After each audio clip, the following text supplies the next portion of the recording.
যে বিষয়টা আমাদের মহিলা সমাজের মধ্যেই বেশি রটানো হয়, যেই বিষয়টা মহিলা সমাজের মধ্যেই সবসময় এটা চলমান অবস্থায় থেকে যায়, যেটাকে আমরা অত্যন্ত গুরুত্ব সহকারে দেখি না, মনে করি যে এটা তেমন কোনো বিষয় নয়।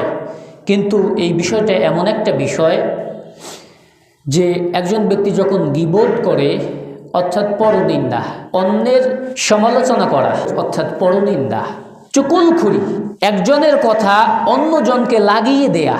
একজন মানুষ সামনে আসলো, আমি সামনে তাকে ভয় করলাম, চলে যাওয়ার পর আমি তার বিভিন্ন কুষ্টি কাটলাম, তার বিরুদ্ধে কটা রটাতাম, এটার নাম হচ্ছে পরনিন্দা। কিংবা সে আসলো, সামনাসামনিও আমি তার বিরুদ্ধাচরণ করলাম এবং পিছনে তার বিরুদ্ধাচরণ করলাম, এটার নাম হচ্ছে পরনিন্দা।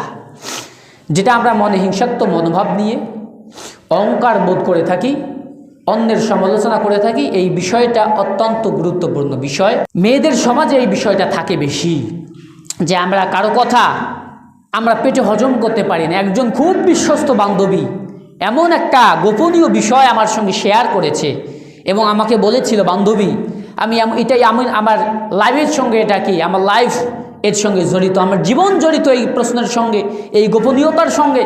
অতএব আমি শুধুমাত্র তোমার সঙ্গে বিষয়টা শেয়ার করলাম, তুমি যেন এমনটি না হয় যে আর একজন কোনো ক্লোজ বান্ধবীর সঙ্গে এটি শেয়ার করো। দেখা যায় আমাদের বোনেরা এমন একটি নাজুক টাইপের হয়ে থাকে, তারা এই কথাটা কোনোভাবেই হজম করতে পারে না, গিলে খেতে পারে না।